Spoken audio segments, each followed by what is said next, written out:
The moment the words left Lily's mouth, the kitchen seemed to tilt. Just slightly, but enough that the mug in my hand trembled. Mom was talking to Jake in her sleep, our 6-year-old said casually, swinging her feet beneath the chair, unaware she had just dropped a grenade into the room. I didn't look at Emma. Not yet. I kept pouring my coffee though the mug was already full, the dark liquid spilling over the rim, pooling around the base. My heart pounded. Jake. A name I hadn't heard in months. A name that used to belong to my best friend. I swallowed. Jake who? My voice sounded flat, unfamiliar. Lily shrugged, spoon clinking in her cereal. I don't know. She just said, Jake, please don't go. And then she was crying. My grip tightened. The coffee pot clanged against the counter. And still I didn't look at Emma. Silence expanded like a storm cloud. Then Emma laughed. Too quickly, too brightly. Sweetie, dreams don't make sense. You probably just imagined it. But her voice wavered at the edges, thin as cracked glass. Finally I looked at her. Messy hair, robe tied loosely, eyes tired. Yet something else flickered there. Fear? Shame? Or was it my own projection, fueled by the ghost of suspicions I thought I had buried? I forced a smile at Lily. Finish up or you'll miss the bus. When she left the room, the quiet that remained was suffocating. Emma wrapped her robe tighter. Please don't read into what she said. You know how kids mix stories. Right. I nodded slowly, staring into my coffee like it held answers. Just a dream. But inside something had cracked open. The first fracture. Driving to work, Jake's name ricocheted through my skull. He had been like a brother once, until he abruptly cut ties 2 years ago after a fight I never fully understood. One night he was at our anniversary dinner laughing, and the next day he ghosted me. No explanation. Just gone. I blamed myself. Maybe I'd missed signs of tension. Maybe I'd said something. Maybe friendships just faded. But now? Why would Emma whisper his name in her sleep, begging him not to go? My brain shuffled through memories like a man searching for evidence he didn't want to find. Emma's mood swings that year. The sudden need for space. The unexplained tears.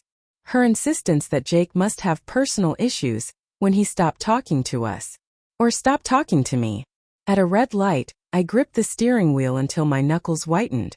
No, don't jump to conclusions. Dreams mean nothing. Lily could be mixing stories with cartoons or something. But a voice, quieter and colder, whispered. You felt something was off back then. You just didn't want to see it. Hairline cracks widen. That night I tested the waters. As we got ready for bed, I leaned against the doorway. Do you ever think about Jake? Emma froze barely, but I saw it. Why would I? You were close. We all were. Her back was turned, but I sensed her breath hitch. He left. No point reopening that chapter. I moved closer. Lily said you were crying in your sleep. It was just a dream, she snapped. Too fast, too sharp. Okay. I whispered, but the air had shifted. She slipped under the covers, facing away from me. I lay beside her, staring at the ceiling, listening to her slow, controlled breaths. She wasn't sleeping. Neither was I. The unearthing. Over the next week, small details I once dismissed now felt sinister. She guarded her phone. Not like she used to when planning birthday surprises or scrolling mindlessly. No, this was different. The phone appeared under pillows, tucked inside pockets, turned face down. One evening, she stepped outside to take a call from her sister. But I heard the tremor in her voice through the window, like someone talking to a ghost they didn't expect to resurrect. I followed my gut, an uncomfortable, morally gray thing. And when she left her phone unattended to shower, I opened it. Guilt pierced me instantly, but suspicion overpowered it. The messages were gone. Entire conversations deleted. Threads strangely empty. Call logs erased. Except for one unsaved number at the top of the recents list. No name. No picture. No history. Just a number burned into the screen like a brand. I felt sick. When Emma walked into the bedroom, steam trailing behind her, she saw the phone in my hand. The fear in her eyes told me everything. The shattering. We didn't speak. Not until Lily was asleep and the house felt too quiet to hold the weight of the moment. Emma sat on the edge of the couch, hands trembling. I stood across from her, arms crossed, heart thundering. Is it him? I asked. Her lips parted. Closed. She inhaled shakily. I don't know what you want me to say. The truth, I said, voice breaking. For once, just the truth. Tears gathered, making her eyes shine. I never meant to hurt you. A gut punch. The kind that comes before the blow. So it was him, I whispered. She nodded barely. It was years ago. Before he left. The room spun. Nausea surged. I braced against the wall. She continued, voice shaking. We were both lonely. You were working constantly. He was going through a dark time. Her voice cracked. It was one night. One mistake. And afterward he couldn't face you. So he left. I begged him not to go because I didn't want you to lose him too. Her words slashed through me. You were scared I'd lose him? I choked. What about losing you? What about my trust? My reality? Emma sobbed. I hated myself. I thought burying it was the best way to save our family. The twisted logic burned. She had let me grieve a friendship, blame myself, question my worth, while she hid the knife she and Jake had used. I sank onto the opposite couch, numb. And the calls now? She wiped her face. He reached out last month. Said he wanted to apologize.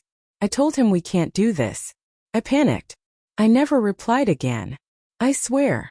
Why didn't you tell me? Because I knew this would destroy us. The twist. We sat in painful silence. Years of marriage, laughter, shared dreams. All suspended in that fragile space between us. Then my phone buzzed. A notification from an unknown number. With shaking hands I opened it. A single message. From Jake. I'm sorry. You deserved the truth from me. She didn't tell you everything. I think you should know what really happened that night. My blood ran cold.